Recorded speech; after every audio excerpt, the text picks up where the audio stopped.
girl brain, boy body. At home, she was definitely, we got her, feminine things, clothes. She could dress as a girl at home. It's just we had to finish out the school year with her as a boy. So it was kind of like every morning it was a nightmare, because it's like, I had to say, think of it as a costume. You're wearing a costume and going to school. Pulling her out of that school was not a hard decision. Starting her over, that was tough when she walked out that door as a girl. Like it, Daddy? Yes. Once we made this transition, I remember taking her to get her first manicure and pedicure. And we both, were sitting there getting our nails done, and it was like I had a different child. She was so happy. Nothing like what we used to see. I mean, she's happy, she's content, she's, always singing, she's, very confident, and she knows she's loved, and I mean, just none of the issues we had before. Girls are girls, but sometimes boy and girl. Boys are boys, but sometimes boys are girls. It's just that you have to be two people sometimes.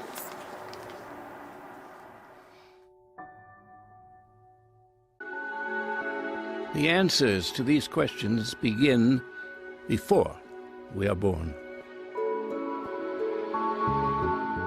In the early stages of life's journey, we all develop the same basic set of organs, male and female exactly alike. 6 to 7 weeks after conception, we reach the first fork in the road. The route we take from here is largely determined by our chromosomes. Male XY, female XX. We take the male direction when a protein on the Y chromosome activates the testes, which produce the male hormone androgen. The female parts wither away. So what would have been ovaries, fallopian tubes, and uterus get destroyed. What also happens is androgens start to work on the body to take what is an undifferentiated external genitalia and start to differentiate it. So for example, this external genitalia has a mound which eventually is going to become the head of the penis, or the glands of the penis. That mound in a female becomes a clitoris. So it's the same tissue.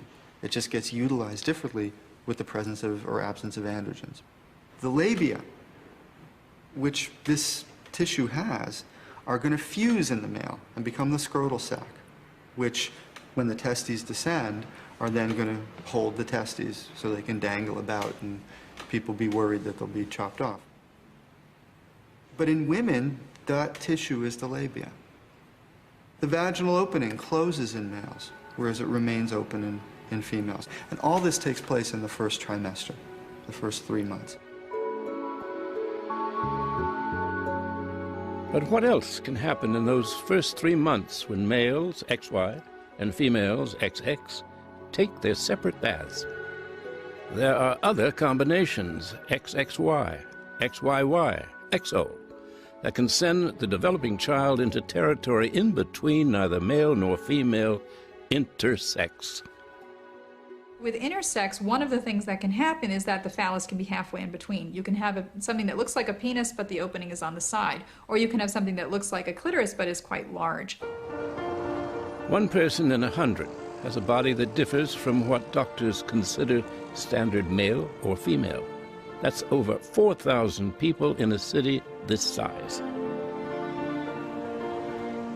In our culture, the idea of an intermediate sex seems threatening, and the whole issue has been shrouded in secrecy. Recently, though, people with these conditions have stepped out of the shadows. When I was born, doctors couldn't determine if I was a boy or a girl. I had what are described as ambiguous genitalia. My parents were confused, scared. They weren't able to tell anyone who knew they'd had a child if it was a boy or a girl. The challenge of people who used to be called hermaphroditic, what we now call have intersex conditions, is that they really do threaten the idea that there's this clear natural boundary between the male and the female, because there isn't a clear natural boundary. So intersex begins to raise for us the question of what gender really means and to what extent it really matters, and that's very uncomfortable. And until very recently, the medical establishment was determined that there should be no ambiguity. The finding of ambiguous genitalia in the newborn is a medical and social emergency. When the cause is established and gender assignment is made, the abnormal genitalia must be corrected. Max was just a year old when his phallus was surgically reduced. He was brought up as a girl, Judy, who underwent a whole series of operations until the age of 15, never once being told what they were for. For 20-odd years, I was not allowed to talk to anyone about this and didn't tell, just like my mother didn't tell her best friend. I never even told my best friend. By her late teens, Judy felt confused. She tried a relationship with a boy and a girl. Whereas my male partner, boyfriend, had not commented on the differences in my genital anatomy, which incidentally I wasn't even aware of at the time. My female partner did. She said something. She said, "Boy, Jude, you sure are weird." I came away from that thinking of myself as a monster or a freak. And so I decided that I would avoid that upset by being with men. So I quite literally settled down with the next guy to come along. Judy simply married a male friend from college, but the relationship was short-lived. Judy had met Tamara. I was really excited. It was definitely a case of love at first sight. Sparks just flew. It was magic. I looked at her and fell in love with her. It was love at first sight. She was breathtakingly beautiful. Then a bombshell hit. I needed my childhood immunization records. So I contacted my childhood pediatrician and found out he had retired, and the woman who had taken over his practice had someone photocopy my records and mail them.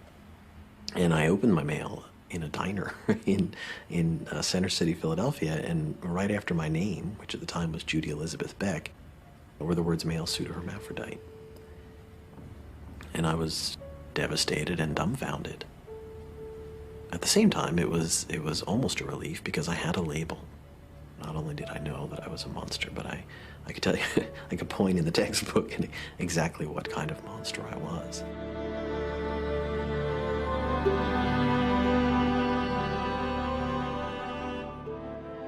We started corresponding and just had this flurry of letters and gradually just started little bitty disclosures and, you know, boy, when I first met you, you really turned my head, and I would write something back, and, you know, we eventually just called it peeling the onion because it was just little tiny layer after little tiny layer to get to the heart of it. I think it was a Friday evening. We talked on the phone and talked right through dawn. And at some point during the night, I told her. I just remember being so sad that she thought that this was going to make such a big difference in the way that I felt about her. And that she hadn't had anybody to help carry the weight of that her whole life. That she'd gone through essentially 20-something years thinking that if anyone knew this, they would just not want to be with her. And I said, you know, that doesn't make any difference to me whatsoever. The couple lived an open lesbian relationship, but Judy's knowledge of her own medical history was gnawing at her. I began to question how valid the lesbian identity was. If I'm not female, can I be a lesbian? And thinking in those vicious circles and undermining this precious shred of identity that I had finally obtained threw me into a very bad depression. I was hospitalized. What emerged from this turmoil was a man. Judy became Max. The full transition took 4 years, and incredibly, the loving bond with Tamara survived. They live as man and wife with a child conceived by Tamara.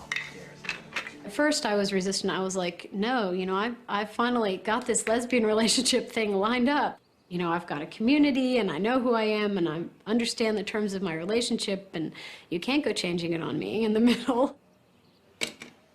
But on the other hand, I had a partner that I loved desperately who was miserable most of the time and uncomfortable in himself and uncomfortable in the world. He's a much more balanced, doing okay psychologically guy. And I guess I sort of chalk that up as a fair bargain. I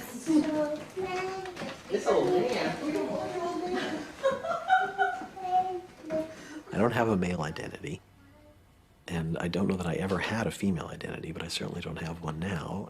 And if pressed, I suppose I would say I have intersexed identity. I think of myself as intersexed, and I think I have a great deal more compassion than I ever did for men. I was at one point in my life a man-hating separatist dyke. Goofy's wife ran into the house. There was Goofy. We've been together more than 10 years now, and we're still together. This is the same person that I fell in love with. We all change over time. You get married at 19. By the time you're 69, you're not that girl of 19. Your body will change, you'll thicken in some places, maybe you'll lose weight. What we've had is just a more quick, condensed, radical transformation in one of us. And yes, his body has changed. It's going to keep on changing. Over the next 50 years, his hair's going to fall out and he's going to get wrinkles and he's still going to be my Max. Unlike Max Beck, most of us are recognizably male or female within 3 months of conception. Over the next 6 months, hormones sculpt the brain, male or female. But the genitals can develop in one direction, the brain in another.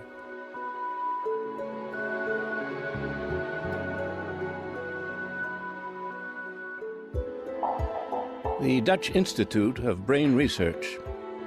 Here they are looking for underlying biological explanations for differences in sexual identity and orientation.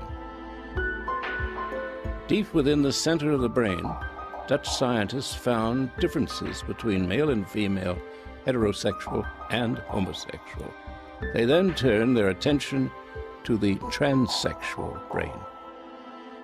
He found in the brains of male to female transsexuals a female structure, and in the brain of female to male a male structure. So this explains that the brains of these transsexuals have not developed in agreement with their genitalia. They have all the characteristics of one sex, genetics, gonads, genitalia, hormones, but the brain has not followed that track.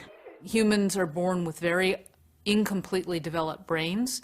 Huge numbers of neural connections are made after birth, which means as a response to, in conversation with their environment and their experience. The whole world is not white, male, heterosexual, white, female, heterosexual.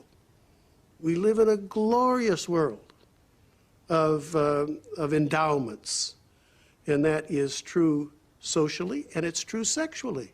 One thing we have to remember, from Darwin to Kinsey to any great thinker about sexuality, is variation is the norm.